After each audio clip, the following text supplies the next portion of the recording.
자, 우리 고린도후서 오늘 나눠드렸는데요. 고린도후서는 또 고린도전서하고 시기적으로도 한 1년 정도, 10개월에서 한 1년 정도 차이가 나요. 편지를 보낸 시점이. 그리고 주제면에서도 조금 차이가 있어요. 그래서 저희가 한번 제가 좀 드린 거를 조금 읽어본 다음에 우리가 들어가면 이해하기가 조금 쉬우실 거예요. 자, 고린도후서는 모두 몇 장으로 돼 있죠? 뭐 찾아보시면 되겠죠? 네. 아, 이게 되게 흔들리네. 네.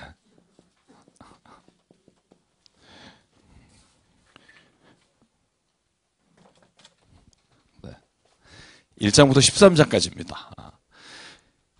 여러분 기억나세요? 고린도 전서는요, 그래도 대부분 이렇게 어떤 구조가 좀 명확한 편이에요. 그래서 앞에는 복음이 뭔가, 우리가 뭘 믿고 있는가에 대한 이야기가 나오고, 뒤에는 16장까지는 그러면 어떻게 살 것인가.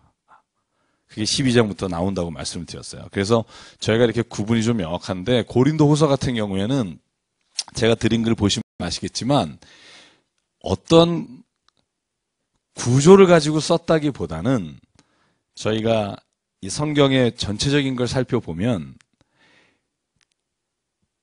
교회가 가지고 있는 문제 그리고 교회가 바울을 생각하고 있는 것 중에 잘못된 오해, 그거에 대해서 해명하는 것이 많은 게 고린도후서의 특징입니다. 그래서 좀 격한 부분도 있고요. 너희가 왜 그렇게 오해하느냐? 너희 중에 지금 속이는 사람이 있다. 이렇게 사도 바울이 자기의 사도권에 대해서 혹은 자기에 대해서 모함하는 사람들에 대해서 단호하게 말하는 장면들이 많습니다. 그래서 저희가 읽다 보면 이 고린도후서의 말씀이 어떻게 보면 사도 바울이 개인적으로 말하는 부분으로 들리는데 희한한 건 뭐냐면 그게 단지 개인의 어떤 고린도 교회를 향한 편지가 아니라 그 말씀 하나하나가 또 나에게 주시는 말씀이 돼요. 특별히 고린도후서 읽어보시면요. 여러분 아마 아실 거예요. 진짜 여러분이 아는 내용이 많아요. 읽어보셨죠? 다 읽고 오셨죠? 그렇죠? 새로운 마음으로 오신 거예요? 다 비우고? 읽고 오셨죠? 그죠? 네. 그러니까 뭐냐 하면, 이제 뭐 고린도후서 2장에 나오는 건 우리가 너무 잘 아는 거예요. 뭐냐 하면, 너는 그리스도의 냄새다, 향기다. 고린도후서 3장에 너는 그리스도의 편지다. 그러니까 우리가 아는 내용이 많고요. 고린도후서 12장도 여러분이 잘 아시고요. 고린도후서 5장 17절. 한번 찾아보실래요? 5장 17절. 무슨 내용이 있죠?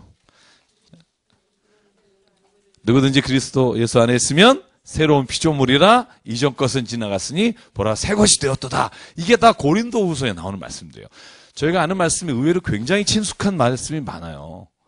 그러니까 뭘 얘기하려고 하는 거냐면 바울이 고린도 교회를 향해서 쓴 두 번째 편지인데 제가 여기에 드렸지만 원래 편지는 두세 개가 더 있을 것이라고 추정해요. 왜냐하면 그 내용이 없는데 내가 너희에게 전해 쓴 편지에서 말한 것처럼 하는 부분이 고린도전서나 고린도후서에 있어요.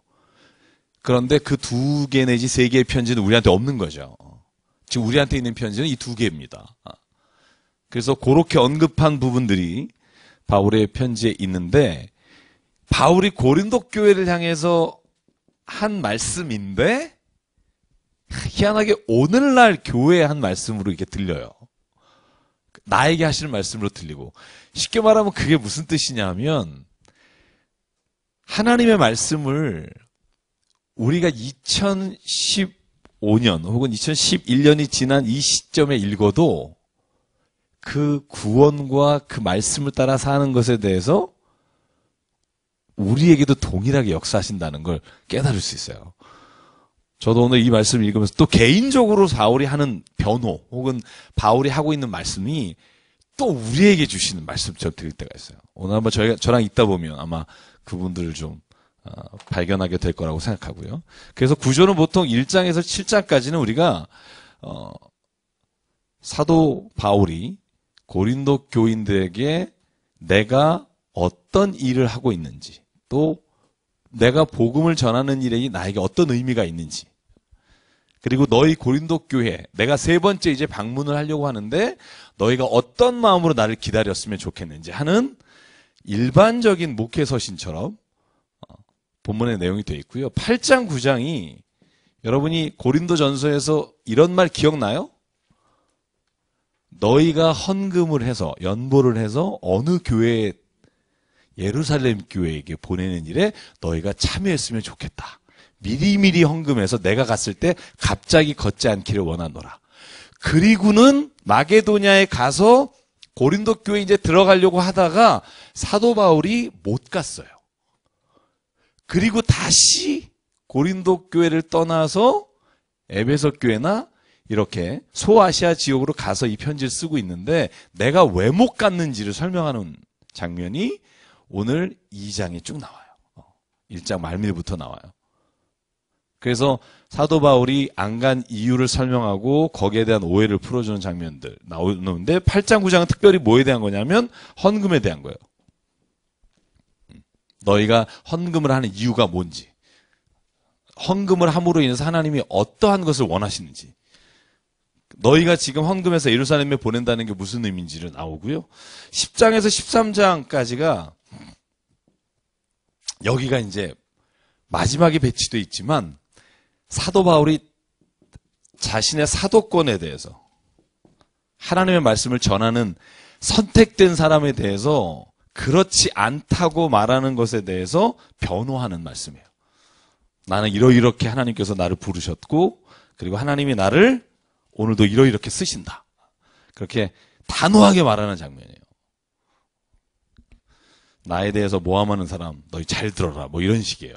그래서 듣다 보면 센 어조로 말합니다. 그런데도 이 사도 바울은요. 오늘 아마 그 부분까지 나갈 텐데 3장까지 보면 사도 바울이 이런 말을 해요. 그들은 마땅히 벌을 받아야 한다. 그런데 너희가 나를 사랑한다면 용서해라. 그 사도 바울의 그 마음을 읽을 수가 있는 장면이 있어요. 그래서 제가 한번 유물 한번 볼게요. 그 설명 이제 기억하시면서 자, 제가 맨 위에 보면 이런 말이 나오죠. 체계가 좀 없는 서신이다. 이렇게 말하는 신학자들이 굉장히 많아요. 어떤 구조가 딱딱 짜여서 뭘 설명하기보다는 현실에 주어진 어떤 상황에 대해서 말씀하고 있는 성경 말씀이기 때문에 그런데 그 안에서 귀 기울여 들어보면 맨 마지막 줄에 신앙의 여정에 하나님께서 함께 하신 흔적을 볼 수 있고요. 그게 고린도후서 12장이 자기를 변호하는 거지만 거기에서 내 약함을 통해 하나님의 강함이 드러난다 이런 말씀이 나오잖아요. 근데 사실은 그 본문이 나는 사도로서 부끄러움이 없는 사람이다 이렇게 자기를 변호하는 얘기예요. 근데 그게 오늘날의 그 은혜가 되잖아요, 저희한테. 그래서 그런 내용들을 잘 따라가면 은혜를 나눌 수 있다는 거고요. 기록연대는 저희가 정확히 알 수 없으나 한 56년경 AD로 볼 수 있다는 거고요. 제가 거기 맨 위에 기록연대 위에 줄에 보면 보낸 편지가 전후서뿐만 아니라 좀 더 있었을 거다 하는 게 아주 거의 공통적인 의견입니다. 기록 목적은 뭘까? 고린도 교회를 세 번째 방문하기에 앞서서 오해가 있거나 혹은 자기가 가서 해야 될 일에 대해서 해명하고 있는 그런 장면을 저희가 볼 수 있고요. 또 감사하는 말씀, 예루살렘 교회 가난한 성도를 위해서 모금하는 이야기 이런 얘기가 나옵니다. 뒤에 보죠. 뒷장에 넘기시면 구조를 보시면 크게 세 부분으로 나눌 수 있다고 되어 있죠. 그래서 서두의 인사와 또 너희들이 환난 가운데 하나님이 왜 위로하시는지에 대한 말씀이 나오고 그리고 나서 보면 사도에 대한 사도권에 대한 얘기 그런 이야기를 마친 후에 그리고 두 번째 단락에서는 예루살렘 가난한 성도를 위한 헌금 마지막 단락에서는 제가 말씀드린 대로 사도성에 대한 이야기. 그래서 요거 여러분이 제가 말한 건 잊어버리실 테니까요. 요 전반적인 건 이제 보관하셔서 여러분이 성경을 읽을 때 참고하시라고 제가 드리는 거고요. 자, 이제 1장부터 한번 나가볼게요. 1장부터 오늘 시작이 되겠습니다. 읽어보니까 어떠세요? 고린도후서?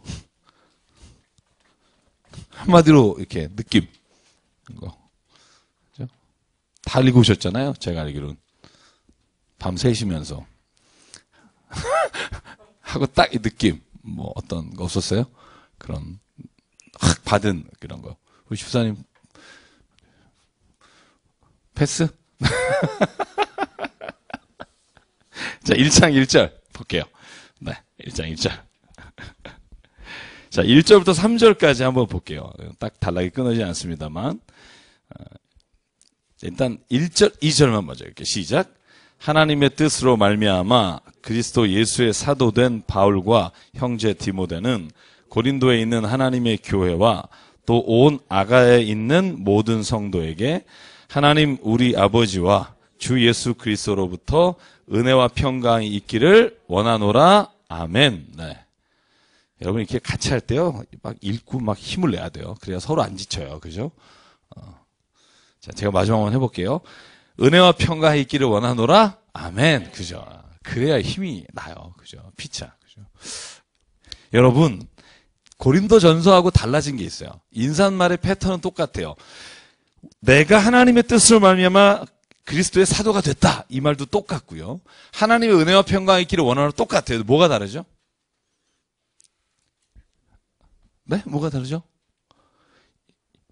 고린도 전서에는 누구하고 같이 쓴 걸로 돼 있어요? 소스데노예요. 그죠? 소스데노. 그런데 오늘은 누구예요? 디모데예요. 그래서 제가 소스데네라고 하는 인물은 사도행전 18장 19장에 고린도께서 같이 있었던 사람일 확률이 크다 말씀드렸고, 이 디모데는 우리가 잘 아는 드로아에서 세례를 주고 또 할례까지 했던 아들과 같은 그 사람이 디모데예요. 그런데 오늘 디모데와 함께 있으면서 이 편지를 쓰고 있다 하는 거고요. 이제 3절부터 7절까지가 이제 제가 좀 주목해보고 보려고 하는 단락이에요. 여러분 3절부터 7절까지 한번 제가 동그라미를 쳐보십시오 하는 거 동그라미 쳐보실래요? 고난이란 단어하고 환난이란 단어를 동그라미 쳐보세요. 3절과 7절, 그 5절에 몇 번이 나오나? 고난이나 환난이란 단어. 이 고난이란 헬라어는 이제 파데마라는 단어고요. 그 다음에 환난이라는 단어는 들립시스라는 단어인데 거의 같은 의미예요. 여러분의 성경 몇 번 나오세요? 한번. 길지 않으니까. 자. 3번, 3번? 6번? 그러면 8절까지 한번 읽어보실래요? 네. 8절까지. 자, 8절까지 보면 8개인 것 같아요. 그러니까 이게 번역서마다 조금 달라요. 네, 새 번역은 또 다를 수도 있고요. 8번입니다. 그럼 위로라는 단어를 한번 7절까지 동그라미 쳐봅시다. 위로라는 단어. 위로라는 단어. 몇 번 나오는지.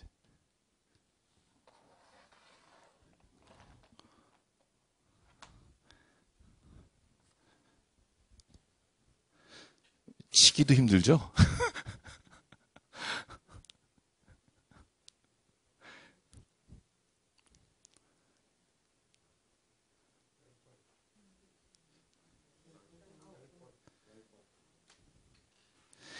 자, 3절부터 하면 10번이에요. 네. 3절부터 하면. 제가 4절부터 하면 9번이고. 자, 제가 뭘 얘기를 하려고 그러는지 아시죠? 여러분, 이게요, 둘이 얘기하는 가운데가 아니라 내가 글을 써요, 누구한테. 예를 들면, 쓰는데 그러니까 패러그래프로 하면 2-3개 되는데 10번을 쓴다는 건요. 이건 내가 쓰면서도 되게 어색해요. 그러니까 예를 들면 이런 거죠. 건강하게 잘 지내니 건강은 얼마나 중요한데 건강을 우리가 생각할 때마다 건강이란 단어를 한번 사전에 찾아보면 건강 외에는 없다는 걸 건강하게 한번 알아라. 이렇게 써야 되는 거예요. 쓰면서도 되게 어색해요, 이거. 못 느끼시겠어요? 지금 제가 말하는 의도를? 이 정도로 내가 지금 편지에서 쓰려면 이 말이 지금 너무너무 하고 싶은 걸 거예요, 정말. 이거는 듣는 사람이 받고, 이렇게 편지를 쓰냐라고 해도 나는 이 말을 꼭 하고 싶은 거예요. 그렇지 않고는 이렇게 빌립보서가 여러분 기쁨이란 단어가 감옥 안에서 썼음에도 불구하고 전체를 통해서 12번인가 뭐 그래요. 제가 보기에는. 빌립보서 4장까지. 근데 요 5절 안에 이유가 뭘까 하는 거예요. 지금 사도 바울이 정말 하고 싶은 말의 핵심이 어디에 있냐면 오늘 이 부분이 있다고 봐요. 저는. 그래서 고린도후서에 내가 정말 육신의 질병으로 인해서 하나님 앞에 기도했는데 내가 하나님께서 너 구하지 말라 했다. 이런 것들이 다 바울이 당하는 고난에 관한 거예요. 너희가 뭐 둘러싸여지나 너희가 뭐 망하지 않을 것이요. 뭐 할 것이나 뭐 하지 않을 것이요. 이것도 다 어디에 나와요? 고린도후서에 나오는 거예요. 너희가 뭐 주먹질을 당하나 뭐 너희가 넘어짐을 당하나 뭐 하지 않을 것이요. 이게 다 이 고난에 관한 말씀이 사도 바울이 이 고린도후서에 고백하고 있는 것들이거든요. 그러니까 생각해 보십시오. 여기 이제 제가 구조가 4가지가 나와요. 뭐냐면 고난하고 위로에 대한 게 바울은 딱 정리가 돼 있어요. 이거를 이제 정리를 한번 해보자는 거죠. 여러분 인생에서 고난 없으신 분 있으세요? 자, 그러면 너무 부러워요. 근데 제가 알기로는 없어요. 제가 어떤 사람을 만나도 없어요. 그러니까 사도 바울은 뭐라고 하냐면 고난이라는 게 있는 게 왜 있는지를 사도 바울은 확실하게 갖고 있어요. 이거에 대해서 자기가 쓴 편지에 하나도 변함이 없어요. 고난은 하나님이 나에게 허락하셨다면 분명히 그건 이런 이유라는 거예요. 한번 정리해 볼까요? 고난과 같이 항상 가는 단어가 뭐냐면 위로예요. 자, 잘 보세요. 오늘 성경에 보면 4절에 보면 자, 거기에 구조가 어떻게 나오냐면 우리가 환난 당한다 할 때 일단 기본적으로 1절을 구조로 보면 바울과 디모데가 고난 당하는 거죠. 그죠? 우리가 고난 당하는 거예요. 그럼 바울과 디모데가 고난을 당해요. 지금 고난을 당하는데 누가 위로하세요? 거기 보면 보세요. 성경. 절 쳐다봐봤자 어차피 안 나와요, 답이. 하나님이 위로하시는 거예요. 하나님이 위로하세요. 근데 왜 하나님은 그러면 나에게 고난을 주셨으며 왜 하나님이 또 위로를 내가 알게 하고 체험하게 하셨을까? 그 바로 같은 4절에 이유가 뭐예요? 그렇게 하는 이유는 환난 중에 있는 자. 그러니까 똑같이 말하면 고난 중에 있는 누군가. 그러니까 뭐 somebody 누군가가 고난 가운데 있다면 뭘 하려고? 위로하게 하시려고. 자, 사도 바울은요 정확해요. 내가 고난 당했어요. 뭐 죽기를 하는 매를 한 대 뺀 걸 3번을 맞았고 태형을 당했으며 죽음의 길이 나를 기다리고 있었고 이런 어려움과 고난들이 내게 온 이유는 뭐냐면 누군가가 고난을 당할 때 내가 하나님께 위로를 받은 것처럼 그 누군가를 위로하기 위해 하나님이 내게 주신 선물이라는 거예요. 그렇게 받아져요? 네? 궤변이죠. 네. 근데 이건 그래서 우리가 뭐라고 말하냐면요. 한쪽 사이드로 보면 궤변이고요. 우리가 신앙의 사이드에서 이걸 보면 이걸 뭐라고 말하냐면 신앙 고백이라 그래요. 그러니까 고백이라는 게 뭐냐면 객관적이거나 모든 사람이 말하는 유니버셜하거나 보편적인 게 아니라 내가 이 사람이 예를 들어서 시험에 떨어졌어요. 누군가. 다 여기가 이제 한번 이렇게 하죠. 여기가 다 시험에 떨어졌어요. 모든 분이. 죄송합니다. 다 떨어졌는데 어떤 사람은 이 떨어진 걸 통해서 아, 이 세상 더럽다. 이렇게 해도 안 되냐? 역시 되는 놈은 되고 안 되는 놈은 안 된다. 세상 막 살다 가자. 이럴 수도 있고 시험에 떨어졌는데 내가 지금 시험 떨어진 이유가 뭘까를 생각하면서 자기가 계속해서 깊은 생각으로 들어가는 사람도 있고 그러다가 헤어나지 못해서 대답을 못 찾고 미루에 빠지는 사람도 있고 어떤 사람은 시험에 떨어졌어요. 그때 내 눈에 옛날에는 안 보였던 작년에 시험 떨어진 형이 보이면서 저 형은 얼마나 힘들었을까 이렇게 내 마음에서 내가 왜 옛날엔 이렇게 시험 떨어진 사람에 대해서 관심이 없었지? 예를 좀 바꿔볼게요. 여기 있는 분이 다 병들었어요. 여러분 혹시 더 저지라는 영화 보셨어요? 제가 요즘 영화를 하도 못 가서 영화를 그냥 숙제하듯이 봐요, 요즘. 근데 더 조지라는 영화가 로버트 주니어 나오는 영화예요. 근데 저는 그 아버지하고 아주 적대 관계에 있다가 아주 또 역시 그 어머님 돌아가셨을 때 와서 역시 아빠하고 나는 절대로 만나면 안 된다. 20년 만에 왔는데, 그리고 딱 떠나는 비행기를 타고 가는데 형이 전화를 해요. 그래서 뭐라냐면 너 좀 비행기에서 내릴 수 없냐. 아, 난 그 인간 안 볼 거다. 그리고 딱 유명한 변호사가 됐거든요. 아버지는 판사고. 근데 너무 고지식한 거예요. 아들에게 한 번도 정을 주는 말 안 하고. 그런데 그러는 거예요. 아버지가 이제 암에 걸린 거예요. 말기인데 아버지가 기억력이 상실되는 거예요. 근데 잘 들어라, 동생아. 아버지가 어제 저녁에 차를 몰고 나갔다 왔는데 완전히 박살났는데 그 차에서 사람을 치어 죽였는데 아버지는 기억을 못하는. 진짜 죽였는지 안 죽였는지는 여러분이 보시면 되고요. 그래서 그 얘기를 들으니까 아무리 독한 아들이라도 자기가 변호사니까 와서 그 가운데 아버지가 예전에 그 아주 고지식하고 자기를 정말 막 인간 쓰레기로 보고 뭐 이런 아버지가 실수로 똥을 싸고 막 이런 것들을 자기가 옆에서 보고 그러면서 하나하나 깨달아가는 영화인데요. 제가 그걸 보면서 무슨 생각했냐면요. 사람이 또 그 아들도 어려움을 당해요. 고난을 당해서 와요. 가정의 어려움으로. 그러니까 서로가 어려움과 고통을 바라보면서 서로가 치유되는 거예요. 어떻게 보면. 특히 자기 입장에서 바라보던 눈을 좀 바꿔서 상대방의 입장에서 볼 수 있는 기회를 갖는 거예요. 그래서 저는 오늘 사도 바울이 신앙 고백이에요. 그러니까 제가 늘 말하죠. 신앙 고백은 다른 사람이 보기에 야, 그 쓸데없는 소리야 이렇게 말할 수 있는 거예요. 그거를 막 뭐라 그러면 안 돼요. 왜냐하면 그 사람은 나하고 다른 경험을 갖고 있기 때문에. 그래서 동시에 그 사람이 가지고 있는 신앙 고백도 또 우리가 존중해 줘야 되는 거예요. 왜냐하면 내가 보기에는 야, 뭘 그런 걸 그렇게까지 생각하냐. 그렇지만 본인에게는 그게 하나님 주신 어떤 깨달음이기 때문에. 사도 바울은 정확해요.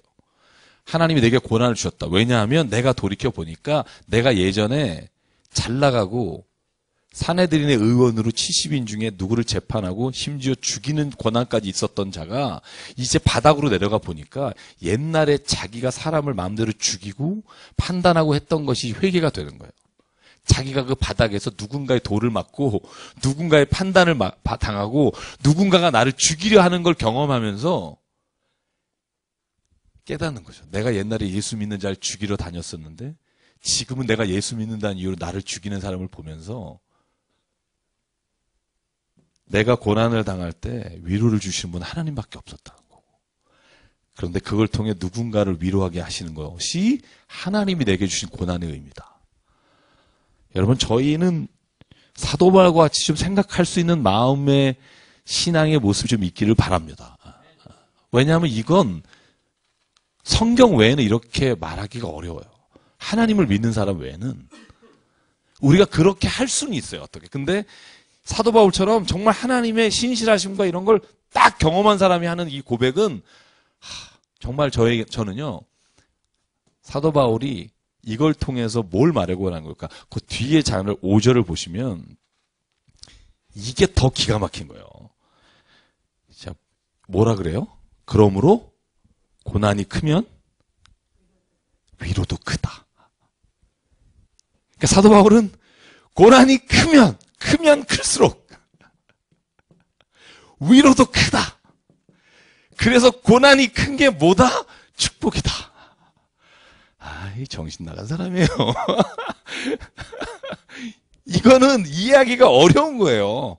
실은 세상의 논리로 따지면 그냥 지 세상 편하게 살려고 해석하는구나. 이렇게 해도 할 말이 없어요. 그래서 사도 바울은 뭐냐면 이게 자기 인생의 고백인 거예요. 야, 하나님이 내가 고난당할 때 위로를 주셨는데 내가 진짜 더 큰 죽음의 문 앞에, 여러분 루스트라에서 어떤 일 당해요? 돌 맞고 죽은 줄 알고 성벽구로 던졌는데 그 시체 찾으러 친구들이 갔다가 살아났는데 그를 일으켰는데 복음 전하러 루스트라 다시 들어가잖아요. 사도 바울이 본 거예요. 고난이 크니까 내가 그 안에서 이제 하나님의 위로를 받을 때 그 위로가 훨씬 큰 거예요. 아들아, 내가 너를 사랑한다. 이걸 들은 거죠. 근데 이걸 예를 들어서요, 내가 지금 조금 어려움을 당해요. 그러면 위로라는 것도 그렇게 크게 안 와요. 여러분, 제가요, 왜 허그 가끔 하잖아요. 그러면 보통 때 허그하면 서로 이게 남자끼리 밋밋해요. 이게 뭐, 야, 이거 끊을까? 지금 끝내야 되나? 뭐 고민해요. 근데 사람이요, 어려움이 있는 분 있잖아요. 힘든 분 있잖아요. 제가 앉잖아요. 그러면 꼭 안으세요. 그러니까 똑같은 허그가 똑같지 않아요. 어려움을 당할 땐 그 허그가 하나님이 나를 안아주시는 것 같은 거예요. 그러니까 사도 바울은요, 자기에게 있는 고난에 대해서 이렇게 정의하는 거예요. 고난을 받을 때 하나님을 바라보니까 하나님이 나의 위로자가 되셨고, 시간이 지나가다 보니까 내가 누군가의 고난당하는 사람을 봤을 때, 이 고난을 내가 이 아픔으로 위로하게 하시는구나. 그리고 또 보니까 내가 고난이 클수록 내게 위로가 너무 큰 거예요. 그래서 다음 단계가 6절이에요. 6절에 그래서 어떻게 가냐면, 그러므로, 자, 같이 한번 읽어볼게요. 시작. 그러므로 환난 당하는 것도 너희가 위로와 구원을 받게 하려는 것이요, 우리가 위로를 받는 것도 너희가 위로를 받게 하려는 것이니, 이 위로가 너희 속에 역사하여 우리가 받는 것 같은 고난을 너희도 견디게 하느니라. 아멘. 그게 말하자면 신앙의 공동체라는 거예요. 신앙의 공동체는 어려울 때 서로 모른 척하고 좋은 일 있을 때만 가까이 지내는 게 아니라, 실은 저도 막 힘들 때 남한테 힘들다는 말을 하는 성격이 아니에요. 좀 그런 성격이에요. 그래서 제가 누구한테 어렵다고 전화하거나 이런 경우가 한 번도 없을 거예요. 제가 어머니한테도 그런 욕을 먹어요. 카톡 하시면 어제도 그래요. 기철아, 너는 힘든 일 없니? 형은 뭐 누구는 막 이렇게 이걸로 기도 제목, 너는 없니? 그럼 어머님 저는 잘 지내요. 이런 성격이에요. 그러니까 어머님이 되게 힘들어하세요.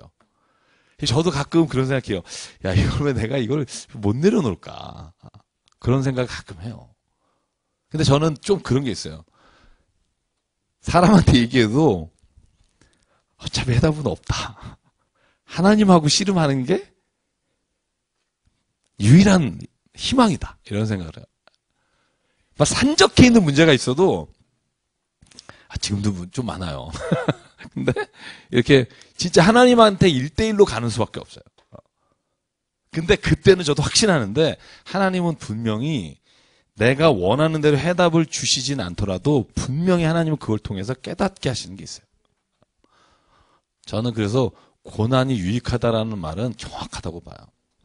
제가 예전에 한번 말씀드렸잖아요. 또 베드로전서 하면서 우리가 말씀을 나눌 텐데, 고난은, 환난은, 인내는, 인내는 연단, 연단은 소망을. 이건 잊지 마십시오. 이건 정말 하나님이 주시는 법칙이에요. 환난은 인내를 선물로 주고요, 인내는 성품을 선물로 주고요, 성품이 그렇게 된 사람은 늘 소망을 갖고 있어요. 그래서 저는 오늘 요 1절, 이제 3절부터 7절까지 혹은 8절까지 이 고난에 대한 사도 바울의 해석은 저는 정말 어떻게 보면 우리 모두에게 주시는 해석이라고 생각해요. 그리고 이걸 자기 인생에 정확히 적용해요. 사도 바울은 이걸 뭐 얘기해놓고 또 딴소리 하는 게 아니라, 이제 오늘 읽어보시면 사도 바울은 어려움과 고난을 당할 때 자기가 이렇게 하나님께서 주신 은혜에 따라서 자기를 해석해요.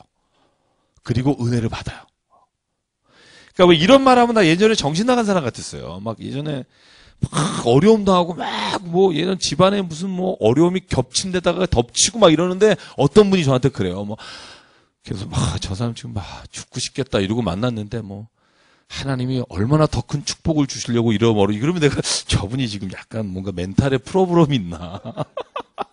아니 무슨 지금 위로하러 갔는데 막 어려움이 크면 하나님이 주시는 얼마나 큰 축복을 주시려고 이러나. 근데 그게 누구였냐? 우리 아버지셨어요.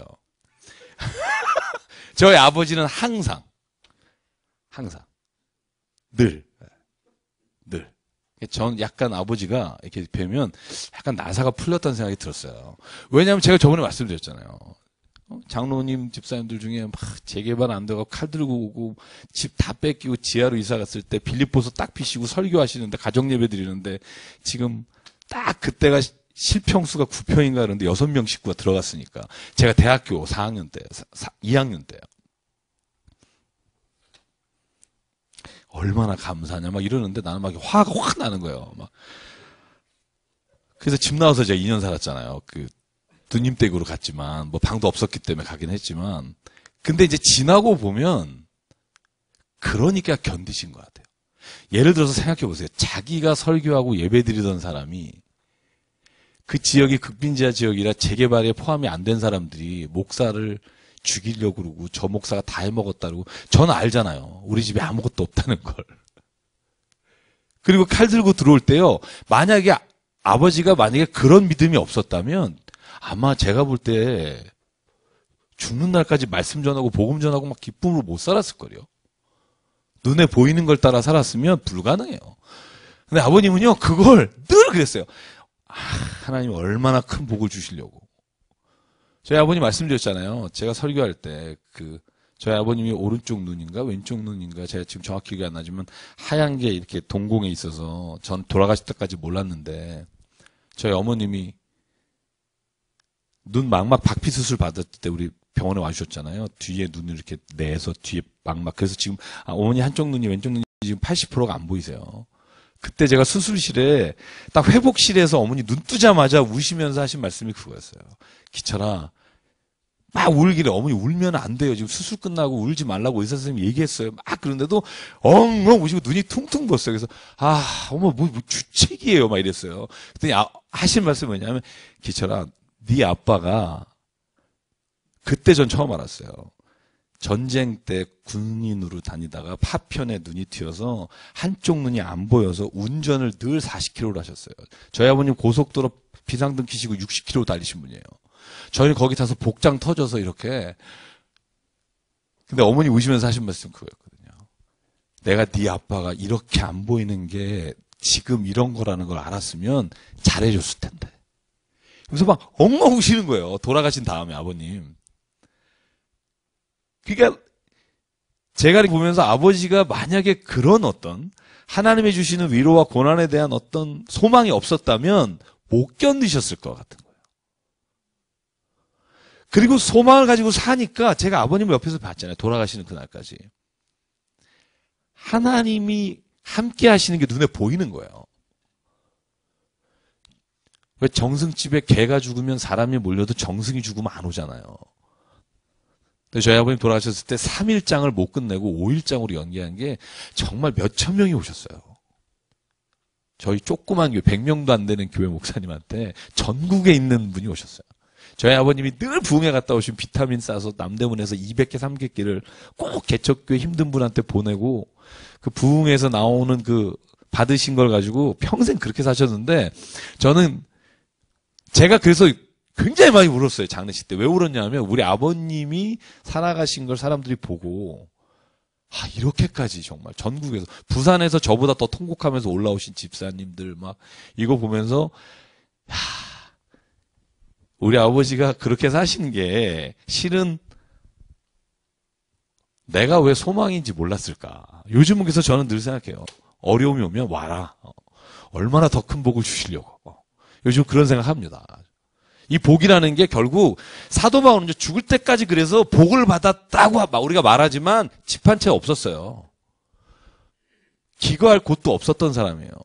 그러니까 바울이 말하는 고난 중에 위로하시고 하나님이 축복이다라고 말할 때 이 축복은 우리가 눈에 보이는 걸 얻는다는 게 아니라 하나님의 위로와 하늘에 대한 소망이 가득 차니까 이게 이미 축복인 거예요. 이미 세상에서 줄 수 없는 걸 가진 거예요. 왜 그런 말이 있잖아요, 여러분. 우리가 이미 세상에서 하나님을 만나서 구원받은 기쁨이 있으면 다른 건요. 그 기쁨하고 비교할 수 없다. 이게 우리가 그냥 말로만 하는 게 아니라 진짜 고백이 되면 저는 어떠한 환난이나 어려움이 와도 담대하게 이기는 마음을 주시는 거죠. 좀 길어졌습니다만 저는 이게 고린도후서에 이제 고린도후서 12장 가면 이게 정확히 적용이 돼요. 그 뒤에는 더 이렇게 발전해요. 내게 고난이 왔는데 왜 하나님이 고쳐주시지 않는지 아느냐? 그러면서 말해요. 그건 너를 미워서가 아니다. 너가 그걸 통해 하나님을 깊이 만나게 하시려고 주신 가시다. 이 고난에 대한 해석이요. 저는 그래서 바울 신학에서 고난에 대한 해석이 저는 기가 막히다고 생각하는 사람. 그래서 고린도 후서가 특별히 그래요. 그래서 읽으시면서 한번 그런 것들을 좀 이렇게 확 읽어갔으면 좋겠고요. 자, 9절부터 보실게요. 9절부터 11절까지는 중보 기도를 요청하는 거예요. 보세요. 8절, 9절. 제가 읽을게요. 잘 보세요. 형제들아. 자, 그 위에 그 얘기를 한 다음에 이렇게 말해요. 우리가 아시아에서 당한 고난과 환난을 너희가 모르기를 원치 않는다. 내가 얼마나 죽을 뻔했는지 너네 알지 않느냐? 힘에 겹도록 심한 고난을 당하며 살 소망까지 끊어졌다. 내가 그래서 오죽하면 이런 생각했다. 내가 하나님께 사형 선고 받았나? 여러분 그 정도까지 가본 적 있으세요? 그러잖아요. 9절. 우리는 우리 자신이 사형 선고를 받은 줄 알았으니 이는 우리로 자기를 의지하지 말고 오직 죽은 자를 다시 살리시는 하나님만 의지하게 하려 하십니다. 그러므로 내가 부탁하는데 그가 이같이 큰 사망에서 우리를 건지셨고 또 건지실 것이며 이 이후에도 건지시기를 그에게 바라노라. 그리고 11절에 부탁하는 거예요. 고린도 교회에게. 같이 읽을까요? 시작. 너희도 우리를 위하여 간구함으로 도우라. 이는 우리가 많은 사람의 기도로 얻은 은사로 말미암아 많은 사람이 우리를 위하여 감사하게 하려 함이라. 그죠? 이 중보기도 해달라는 거예요. 왜? 내가 고난 가운데 이길 수 있도록. 그러면 여러분의 기도로 말미암아 우리가 또한 감사하게 된다. 감사 릴레이인 거죠. 내가 어려움을 당할 때 누군가를 위해서 기도하고 그 사람이 또 그 어려움 가운데 기도로서 하나님이 응답하시고 위로하시면 그거로 인해 감사를 돌리고 그게 소위 말하는 우리가 교회 안에서 있는 감사 릴레이예요. 오늘 뭘 해주셔서 감사합니다. 뭘 해주셔서 감사합니다. 우리가 보통 감사 릴레이 그렇게 하잖아요. 근데 그게 아니라 바울이 말하는 감사 릴레이는 고난 중에 너희의 기도를 통해 하나님 우리를 이기게 하시는 게 그게 감사한 거예요. 고난이 안 오게 하시는 게 아니라 이기게 하시는. 자, 그래서 12절부터 20절까지는요. 여기는 조금 이제 그 전제를 두고요. 무슨 이야기를 하려고 하냐면 너희 중에 나에 대해서 약속을 안 지키는 사람이다. 야, 바울은 뭐 저렇게 얘기해놓고 지키지 않냐?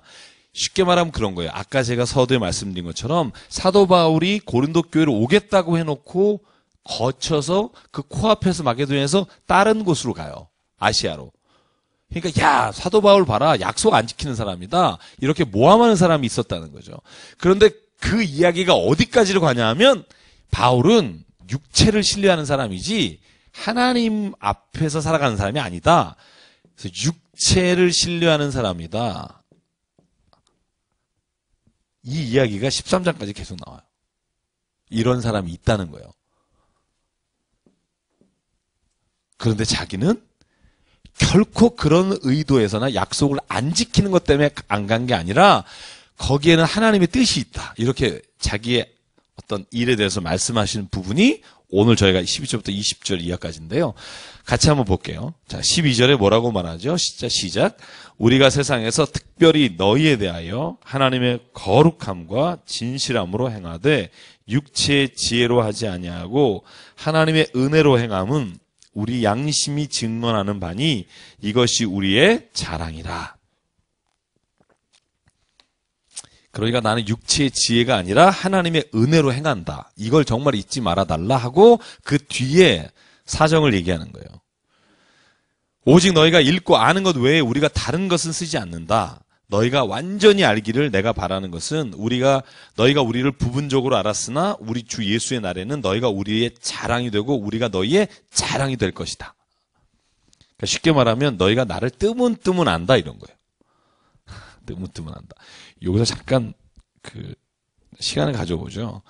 여러분 우리가 한 사람을요. 내가 다른 사람을 완전히 알고 있다고 오해하고 착각하는 사람이 있어요. 야, 내가 나도 3년 전에 해봤어. 똑같지 않아요. 똑같지 않아요. 왠지 알면, 그 일은 똑같을 수 있지만, 그 일을 당하는 나의 상태도 다 다르고요. 그때 내가 경험했던 게 다 다르기 때문에 똑같은 건 없어요. 그래서 사도 바울이 뭐라고 말하냐면 너희가 우리에 대해서 아는 것이 온전하게 알고 말하고 있다고 생각하지 마라. 너희가 우리를 처지를 잘 모르는데 우리를 판단하지 말아다오. 여러분 이 말 무슨 말인지 알겠죠? 그죠? 자, 결국은 하나님 예수께서 오시는 날에는 우리가 서로 다 그걸 알고 자랑이 될 것이다. 자랑거리가 될 거다. 여러분 재밌어요. 우리는 3장에 뭐라고 말해요? 너는 나에게 주신 하나님 편지가 되고 나는 너에게 편지가 되고 우리가 서로에게 그리스도의 편지가 된다. 그런 거예요. 이게 똑같은 말이에요. 우리는 서로 그리스도 안에서 자랑이 돼야 된다. 서로 그리스도의 편지가 돼야 된다. 여러분 우리가 좀 그렇게 됐으면 좋겠어요. 우리 교회가 좀 그런 서로가 위로가 되고 자랑이 되고 그 다음에 서로가 편지가 되는 거. 그래서 우리 교회가 조금 그렇게 됐으면 좋겠다 생각하는데 저를 닮아서 그런지 그게 잘 안 돼요. 그래서 제 소망이 그거예요. 좀 더 이렇게 좀 서로가 이렇게 위로하고 막 이럴 수 있으면 얼마나 좋을까. 네. 한 말로만이라도 해볼까요? 제가 당신의 위로가 되길 원합니다. 당신의 위로가 되길 좀. 네.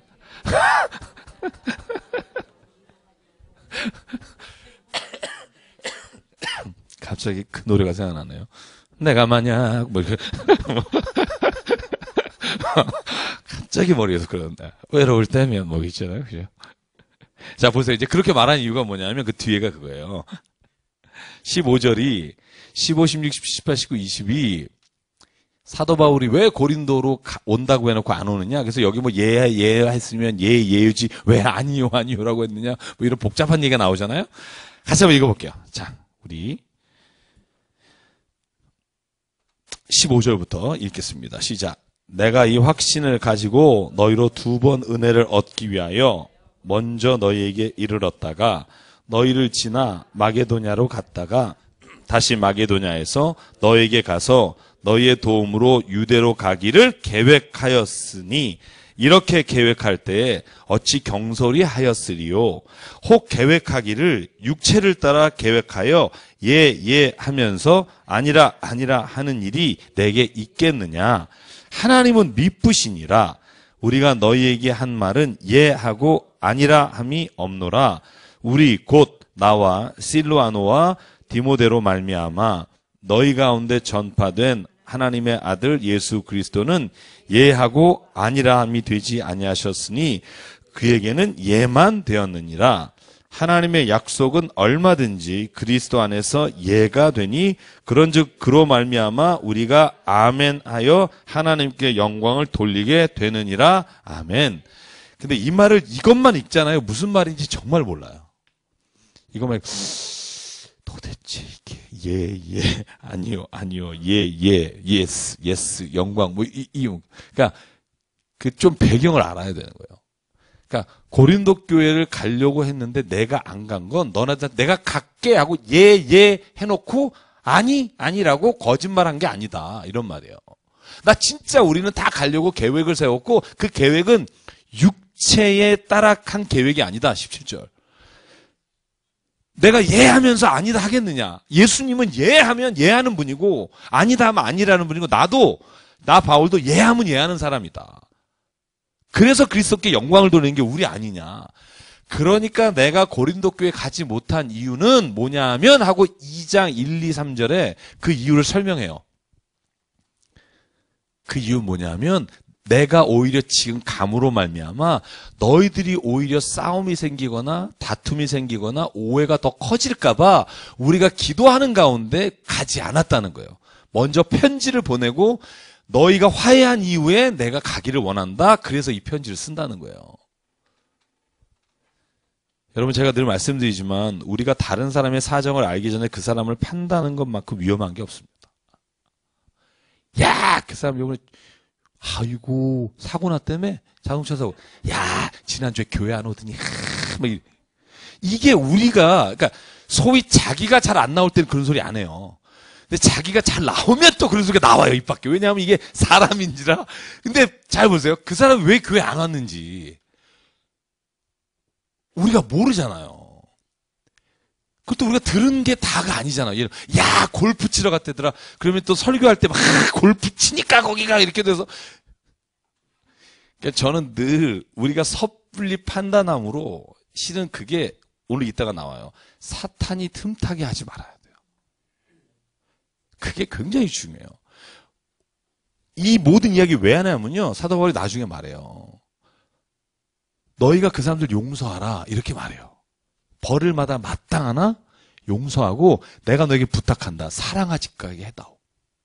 왠 줄 아니?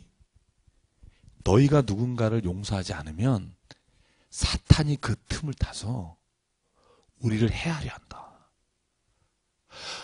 저는요, 이게 바울이 용서하는 이유예요.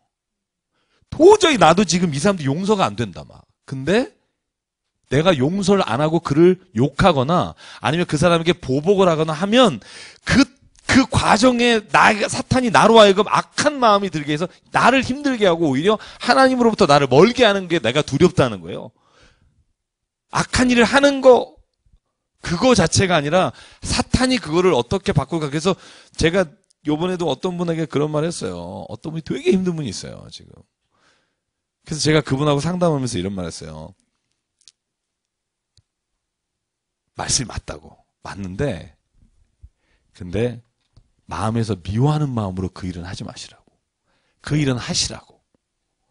미워하는 마음으로 하게 되면 어떻게 되냐면 그 일이 나에게 아무런 어떻게 보면 하나님이 말씀하시는 거 못 듣게 막아버리니까 할 건 하지만 미워하는 말과 원망하는 것과 이런 것들로 하지 마시고 불쌍한 마음으로 하라. 만약에 그런 마음이 안 들거든 내가 볼 때 기도하시면서 해라. 아마 여러분들도 아마 그분을 보시게 될 거예요. 그래서 제가 늘 오늘 바울의 말씀을 보면 그거예요. 나는 육체를 신뢰하거나 육체를 따라하지 않고 진짜 하나님의 은혜와 하나님의 능력을 따라 일한다. 이게 계속 나오는 반복되는 말인데 왜냐하면 나는 이미 육체를 신뢰하는 것부터 떠나는 사람이라고 난 생각한다. 그러면서 여러분 우리가 잘 아는 말이 나와요. 야, 나를 욕하는 사람들이 그만큼 잘났대? 야, 내가 정말 미안한데 내가 자랑하는 것 좀 허락해 줄래? 이러면서 말하는 게 뭐냐면 내가 히브리인 중에 히브리인이요. 가말리엘 후계자면 이게 고린도후서에 나와요. 왜 나오냐면 야, 나를 욕하는 사람들이 그만큼 잘났대? 야, 미안한데 내가 조금만 자랑할게? 그러면서 시작하면서 사도 바울이 뭐라고 하냐면 그러나 나는 육체를 신뢰하지 않기로 하나님 앞에 했기 때문에 이제는 육체 신뢰하지 않는다. 내 말을 좀 믿어다오. 고린도후서 12장이 그래서 나오는 거예요. 연결돼서 쭉. 그래서 여러분 보십시오. 우리가 그래서 저는 이 말씀을 보면서 그 생각해요. 우리가 사람을 볼 때 늘 우리에게는 긍휼한 마음이 중요하다. 누구를 판단하는 순간부터 그 사람이 정죄가 되는 게 아니라 내가 남을 판단함으로 인해서 내 스스로의 신앙이 하나님이 원하지 않는 모습으로 가는 거예요. 그래서 저와 여러분이요. 그것 때문에 저와 여러분에게 그런 어떤 조심하는 일이 있어야 되고 거고요. 여러분 위로라는 단어가 재밌어요. 헬라어로 보면 위로라는 단어가 어떤 단어하고 같은 연관성이 있냐면요. 여러분 이 위로라는 단어를 먼저 말씀드리면 이 파라클레시스라는 거예요. 파라클레시스. 근데 이 파라클레시스라는 단어가 많이 들어본 단어 아니에요, 여러분? 교회를 안 다녔어도 헬라어 들어본 단어 하나 있을 거예요. 성령. 보혜사라는 말, 그죠? 보혜사. 성령은 푸뉴마, 영이라는 말이고, 보혜사 성령 할 때는요, 파라클레이토스라고 그래요. 파라, 곁에서, 클레오, 이렇게 부른다는 뜻이기도 한데, 그게 위로하다, 곁에서 위로하시는 분이 누구예요? 파라클레이토스 성령님이에요. 그래서 예수께서 말씀하시죠. 내가 가는 게 좋다.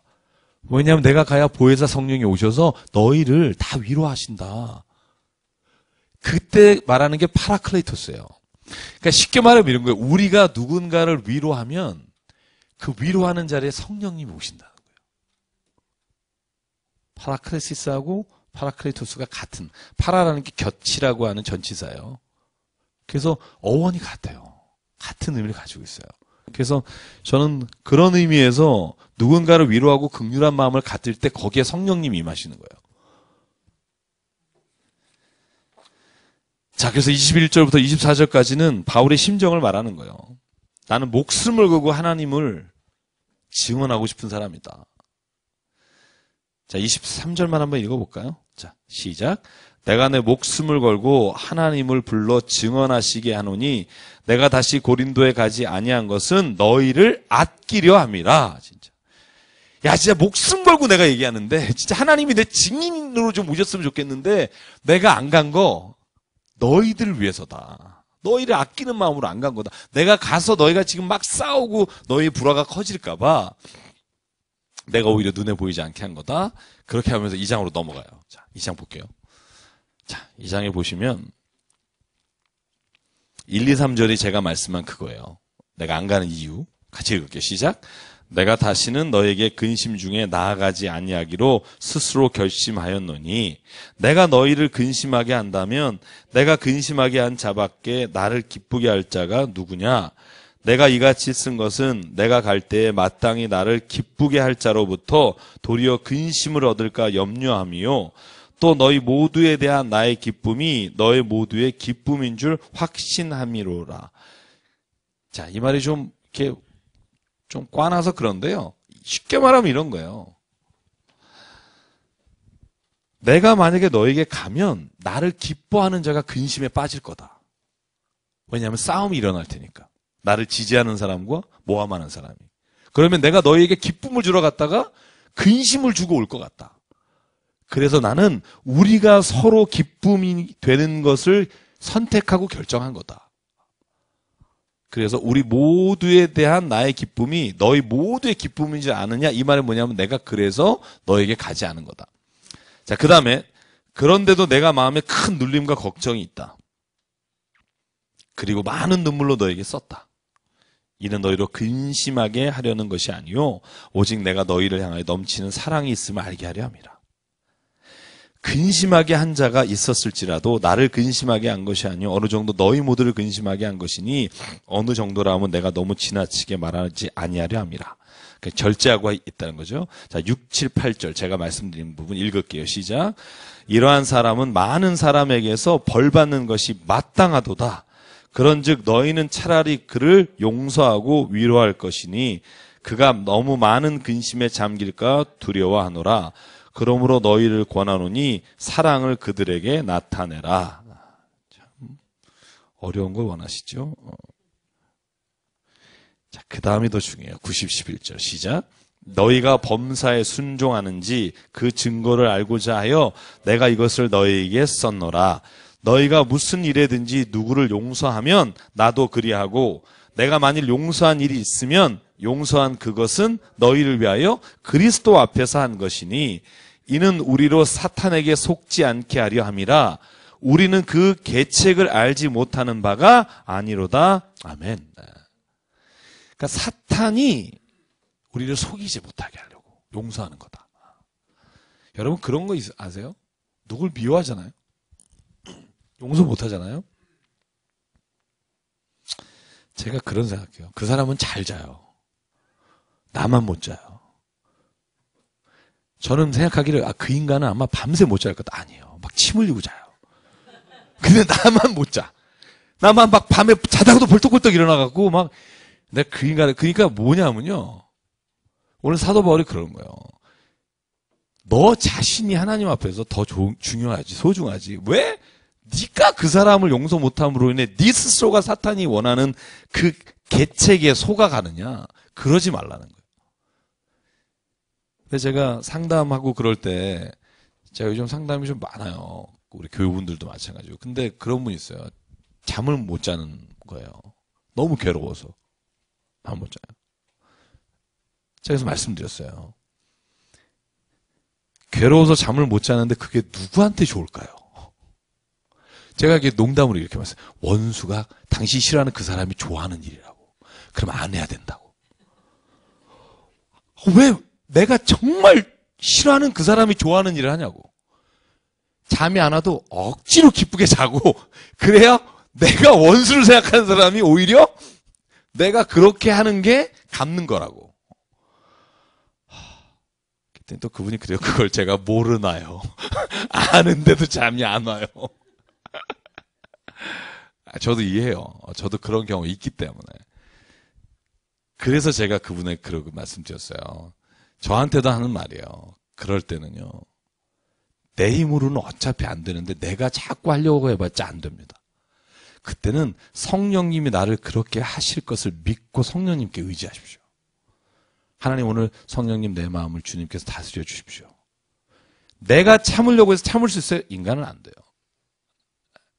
그러니까 저는 오늘 사도 바울도 똑같은 말씀이라고 봐요. 네가 만약에 누구를 용서하려고 하는 것 쉽지 않다. 그런데 사탄에게 속지 않기 위해서 우리는 그 사탄의 계책을 알기 때문에 사탄이 뭘 노리고 있는 걸 너무 잘 알지 않냐? 우리 거기를 빠지지 말자. 저는 이게 저희에게도 하나님께서 주시는 방법이라고 믿어요. 저는 그러면 단잠을 주십니다. 어려움과 환난 중에도. 제가 멀리 있는 사람이, 저희 가정 중에도 그렇고요. 그 생각하면 잠이 안 오는 일이 있어요. 그러나 자야죠. 왜냐면 그 사람이 좋아할까봐 자야 돼요.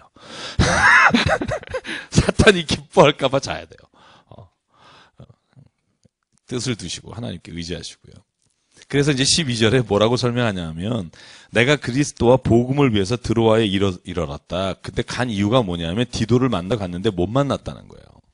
그런데 참 여기가 사도 바울이 참 굉장한 사람이라는 걸 느끼는 거 뭐냐면, 13절 보세요. 내가 내 형제 디도를 만나지 못해서 내 심령이 편하지 못했다. 굉장히 불편했다. 그런데 그들을 작별하고 마게도냐로 갔다. 그런데 14절 같이 읽을까요? 시작. 항상 우리를 그리스도 안에서 이기게 하시고 우리로 말미암아 각처에서 그리스도를 아는 냄새를 나타내시는 하나님께 감사하노라. 우리는 구원받는 자들에게나 망하는 자들에게나 하나님 앞에서 그리스도의 향기니 이 사람에게는 사망으로부터 사망에 이르는 냄새요, 저 사람에게는 생명으로부터 생명에 이르는 냄새라. 누가 이 일을 감당하리요? 우리는 수많은 사람들처럼 하나님의 말씀을 혼잡하게 하지 아니하고 곧 순전함으로 하나님께 받은 것 같이 하나님 앞에서와 그리스도 안에서 말하노라. 아멘. 내가 디도를 못 만나서 심령이 불편했지만, 그런데 내가 믿기는 하나님은 그리스도 안에서 우리를 항상 이기게 하시는 분이다. 그런 어려움과 낙담하는 일이 생겨도 이걸 잊지 마라. 우리는 그리스도를 나타내는 냄새다. 이 냄새라는 번역은 좀 바꿨으면 좋겠어요, 저는. 보통 우리가 냄새 그러면 떡 냄새, 냄새 할 때 쓰고요. 보통 우리가 향기라는 말 쓰잖아요. 그래서 모든 설교 제목은 그리스도의 향기지 냄새라고 하는 분은 별로 없어요. 하는 분이 있긴 한데. 잘 보세요. 이 그리스도의 향기가 되지 않을 때 사도 바울이 좋은 일을 경험하고 나서 얘기하지 않아요. 디도 만나러 갔는데 드로아에 못 만났는데 내가 진짜 마음이 불편했는데 우리는 그리스도의 향기 아니냐. 그 다음 말이 그래서 재밌어요. 우리는 하나님께만 그리스도의 향기가 아니라 우리는, 잘 보시죠, 구원받는 자들에게나 망하는 자들에게 하나님 앞에서 그리스도의 향기다. 보세요. 우리는 보통 교회 안에서는 그리스도의 향기예요.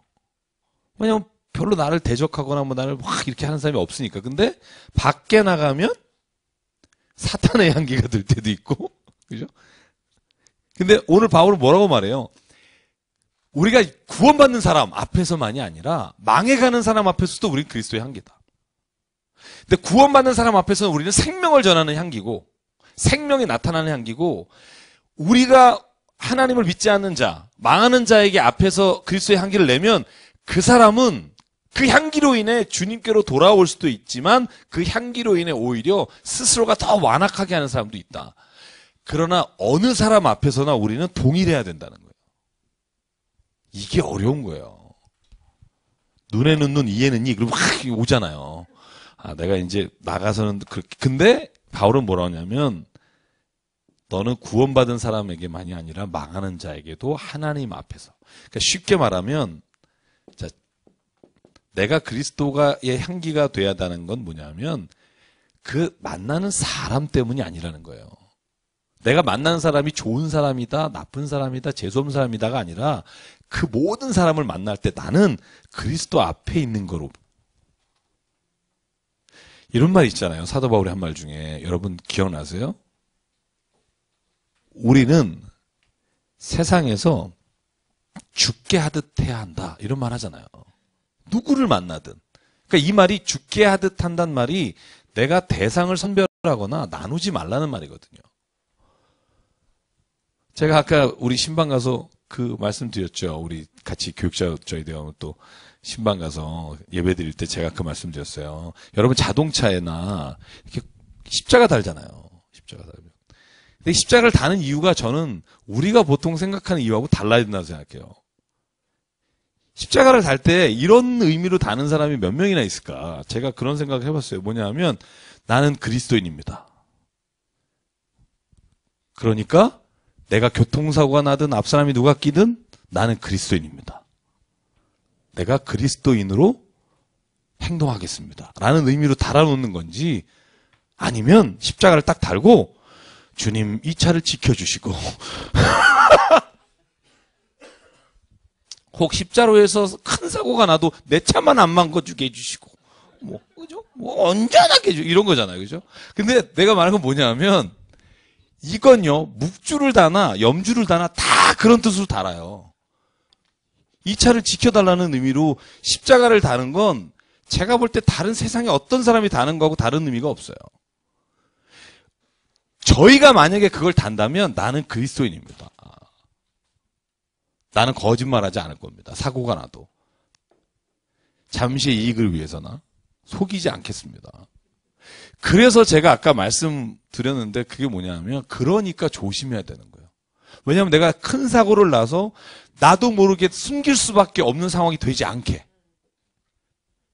그래서 늘 조심하고 하나님 앞에서 그래도 사고가 나잖아요.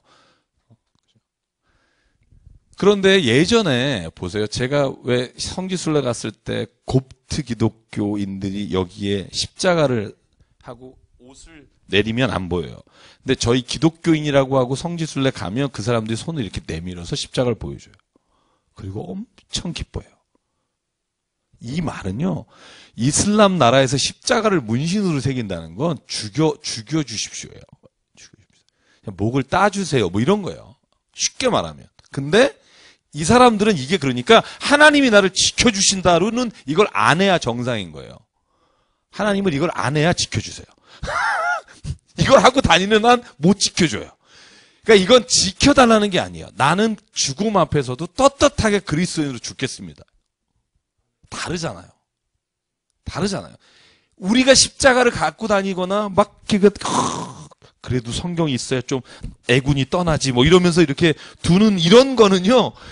어느 종교에서 없는 데가 없어요. 이거는 예를 들면 성경이냐 불경이냐 뭐 코란이냐의 차이지 우리는 똑같은 거라니까. 우리가 왜 그리스도인이 다르다고 말해요. 뭐 축복을 더 받아서 저는 뭐 우리나라 뭐 5대 기업이 기독교인이 하나도 없어요. 그죠? 상위 5% 없어요. 1, 2, 3, 4, 5등 보시죠. 삼성 뭐 다 뭐 그리스도인이라 축복받았다고 생각하세요? 저는 아닌 것 같아요. 그러니까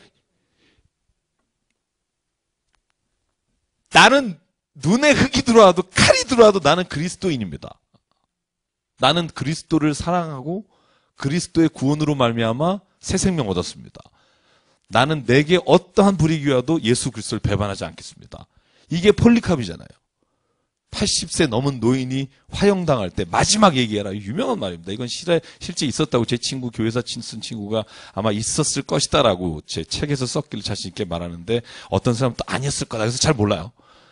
근데 저는 그 말이 굉장히 은혜가 돼요. 그러니까 어떻게 보면 그 사람의 고백이지만 내가 어떻게 예수를 모른다고 하겠느냐. 80년 동안 예수님은 나를 한 번도 모른다고 하신 적이 없는데. 그러니까 실은 우리에게 좀 그런 의미의 상징으로서의 십자가, 그런 상징으로서의 익수스, 물고기, 그런 상징으로서의 성경, 그런 상징으로서의 십자가. 요번에 그래서 저희가 십자가를 오늘 사왔어요. 샘플로. 저희가 고난주간에 손에 딱 딱 잡는 아주 좋더라고요. 그립감이. 그래서 딱 잡고 기도할 수 있게 되는 그 십자가를 사와서 저희가 요번 고난주간에 요번 주일에 다 교인주 중에 뭐 그랬더니 그러더라고요. 뭐 그거 다 사겠습니까? 그래서 조금만 구입했어요. 일단 괜히 뭐 지금 어려운데 제 정도 뭐 많이 사지 말자 그래서. 근데 이게 뭐 예를 들면 이거 들고 있으면 나를 지켜주시니까 이걸 무슨 뭐 그런 의미가 아니라 나는 이 십자가가 오늘 내 삶에서 가장 중요하다고 고백합니다. 내가 정말 어디 가서 누굴 만나서 어떤 일을 당해도 난 이 십자가에 부끄럽지 않게 살겠습니다. 그런 의미에서 십자가를 가졌으면 좋겠어요. 오늘 사도 바울은 그런 거예요. 내가 디도를 만나지 못하고 이런 불편한 마음이 있으나 나는 그리스도의 향기라는 걸 안다. 좋은 일 있을 때만 아니라 악한 일 있을 때도. 자, 조금만 더 하죠. 조금만. 괜찮으세요? 한 3장. 네. 뭐 힘들면 제가 더 힘들겠죠? 제가 3장은요, 여러분에게 그 대꾸 되는 것만 쭉 한번 불러드릴게요. 그러니까 1절부터 11절까지가 사도 바울이 지금 두 개를 대꾸하고 있어요. 어떤 기준을 가지고? 자, 그리스도의 편지다. 그죠?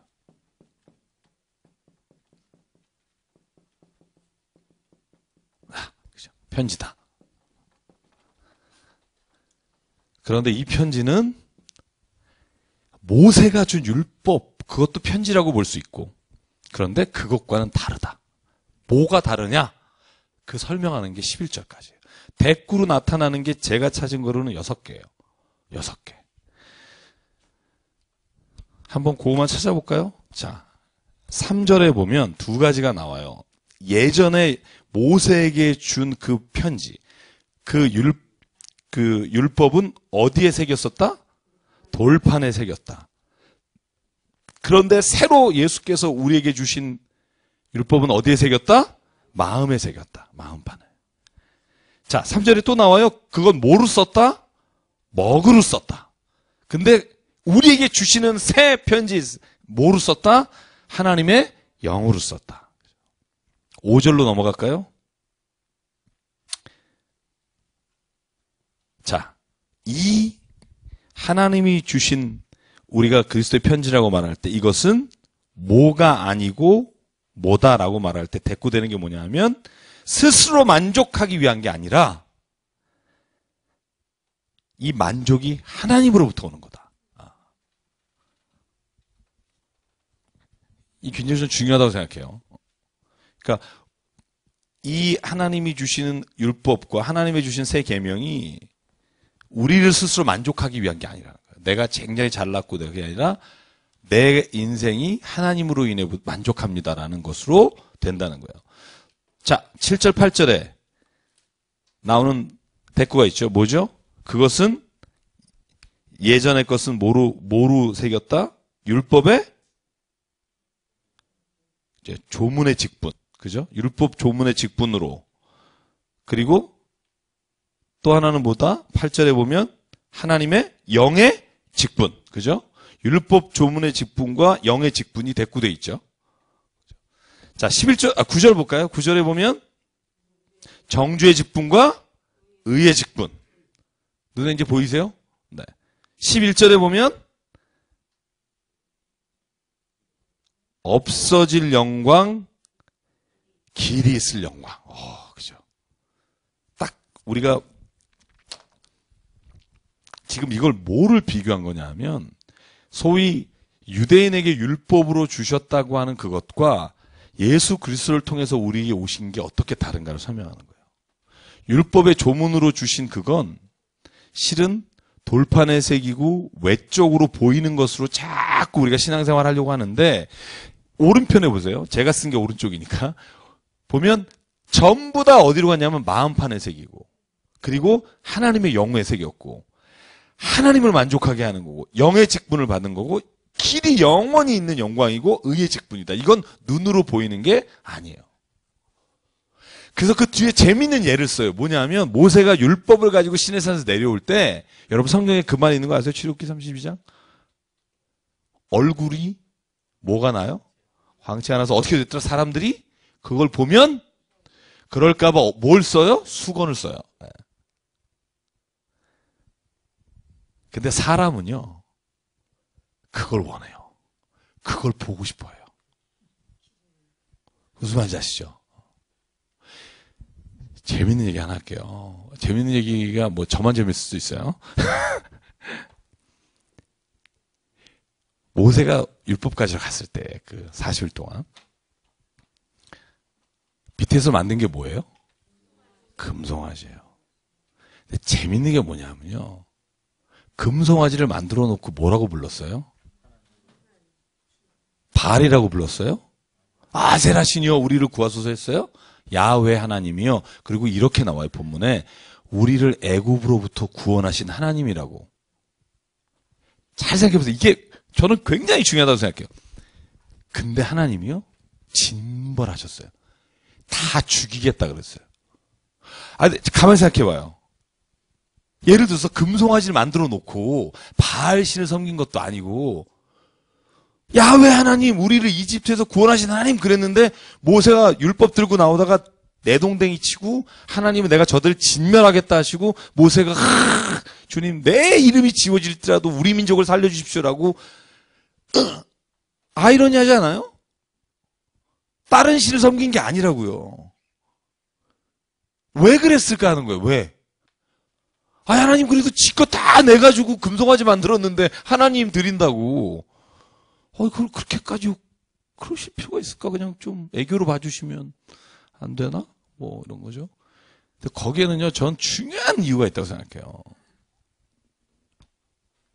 우리를 유혹하는 거예요, 날마다. 하나님이 좀 보였으면 좋겠는 거예요. 금송아지를 하나님이라고 하고 절했으면 좋겠는 거예요. 왜 10계명에 우상을 섬기지 말라라고 나오는 줄 아세요? 2계명에? 잘 보세요. 금송아지를 만들어 놓고 하나님이라고 부르는 순간 우리가 그 하나님이 우리의 죄를 구원하시고 우리를 하나님이라고 말한지라도 그 눈에 보이는 금송아지를 통해서 우리는 하나님의 형상이 왜곡되져요. 좀 이해가 가세요? 자, 금송아지를 놓고 매일 우리가 모여서 예배를 드려요. 금송아지를 앞에 올려놓고. 정말 우리가 눈에 보이는 물질을 따라 살지 않게 하시고 영의 사람이 되게 하시고 근데 앞에는 금송아지가 이렇게 난 하나님이다 이러고 있으면 여러분 우리는 하나님에 대해서 우상이 돼요. 왜곡하게 돼요. 하나님은 적어도 금 정도는 돼야 야 은으로 만든 게 하나님이냐 뭐 이렇게 되는 거죠. 하나님이 그래서 뭐냐면 나를 어떤 형상으로도 만들지 마라. 근데 사람은 어떤 유혹이 있냐면 드라빔으로 그렇게 막 가지고 있는 막 족속을 보면 부러운 거예요. 막 눈에 보이는 하나님이 있으니까. 그죠? 불상이라도 있으면 막 그 앞에 절하면 얼마나 좋아요. 왜냐하면 그분이 이렇게 웃고 있으면 이렇게 웃는 하나님. 근데 하나님은 뭐라고 하냐면 하나님을 너희의 생각으로 측량하는 것 자체가 하나님을 너희가 제한하는 거예요. 그래서 성경이나 십자가는 적어도 우리가 상징으로 놓는 이유가 뭐냐면 십자가에는요. 세상의 영광은 하나도 없어요. 한 인간이 죄로 말미암아 피 흘리고 죽는 데가 십자가예요. 십자가는 우상은 아니에요. 근데 십자가를 통해서 우리가 깨닫는 게 뭐냐면 나는 본질적으로 죽을 수밖에 없는 죄인이다라는 걸 우리로 하면 깨닫게 하는 상징이지 우상은 아니고요. 십자가가 집이 없어서 마음이 찜찜하다 이것도 문제예요. 뭐 어디에다 새기라? 너희를 하나님을 마음판에 새겨라. 육신의 율법의 조문을 가지고 막 야 너 왜 이거 안 했냐? 이렇게 따지지 마라. 하나님의 영의 조문을 가져라. 이게 무슨 말이냐면 사람을 율법 조항에 맞춰서 판단하고 정죄하지 말고 네가 하나님의 마음으로 보면 그 사람이 다 사랑스러워진다는 거예요. 저는 그래서 금송아지를 거절하신 하나님 우리는 근데 다시 교회나 우리가 세우는 것들을 보면 다시 금송아지를 세워요. 그런 게 문제가 되는 거예요. 왜냐하면 우리의 무의식 중에 저 좋은 교회 뭐 이런 교회라는 상징이 눈으로 보여지는 돈으로 투자해야 되는 막 이런 개념들을 떠오르게 하는 게 잘못인 거예요. 그래서 그 유혹을 이겨야 돼요. 그건 유혹이에요. 우리 평생 가지고 있는 유혹이에요. 좀 든든하잖아요. 뭐 하나 가지고 있으면. 좀 그러지 않아요? 그래서 부적이라는 걸 왜 만들어요? 500만 원 주고. 남편 바람 못 피게 하려고 그러는 거 아니에요? 지갑 속에 이렇게 넣고 막. 왜? 내 마음판에는 이미 믿음이 없으니까. 그런 거라도 의지하려고 하는 거예요. 근데 그게 우상이에요. 그래서 하나님 앞에는요, 하나님의 이름으로 만든 우상도 거절하시는 거예요. 저는 그래서 오늘 3장을 마무리하진 못하겠지만 저는 여기에서의 대조가 굉장히 중요하다고 생각해요. 우리의 신앙의 방향이 어디로 가고 있느냐네요. 율법의 예전에 그 유대인들이 봤던 그 신앙의 생활, 그래서 눈에 보이는 각을 두고 눈에 보이는 신처럼 대제사장이 하나님의 역할을 중재하고 대리인으로 있고 이런 게 아니라 누구나 다 하나님 앞에서는 똑같다는 거예요. 제가 클러지 가운 안 입잖아요. 성찬 예식 때만. 기독교 개신교가 하는 성예전은 2개밖에 없어요. 성찬식과 세례예요. 저는 성찬식 때만 주로 입어요. 세례할 때도 입긴 하지만 못 입을 때는 못 입어요. 왜 그러냐면요. 그게 무슨 하지 말아야 돼 이런 게 아니라 그거에 대한 거예요. 목사가 거룩한 존재로 보여지는 구분을 하지 말자는 거예요. 무슨 말인지 아시겠어요? 우리는 직분이 다를 뿐이지 예전에 대제사장도 다 허무셨다는 거예요. 지성소의 휘장을 찢으셨잖아요. 예수가 죽으신 날. 그러면 더 이상 지성소를 대제사장 1년에 한 번 들어가서 속죄제에 피를 뿌리는 일이 없어진다는 거예요. 왜? 예수께서 이미 하셨기 때문에 우리는 모든 사람이 다 같은 거예요. 목사든 아니면 평신도든 집사든 똑같은 거예요. 어느 누구도 하나님의 중재인이나 대리인이 될 수 없어요. 그래서 거절하는 거예요.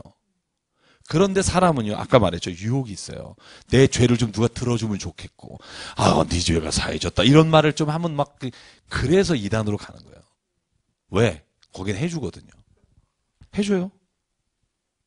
뭐 하면 된다? 이렇게 얘기해주고요.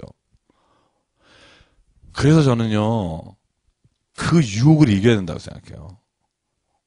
내가 하나님을 내 마음판에 새기고 내가 정말 그분과 호흡하고 보이지 않는 영의 하나님께서 나를 지배하시고 이런 믿음이 있어야 눈에 보이는 것을 따라가지 않고요. 눈에 보이는 건 결국은 망해요.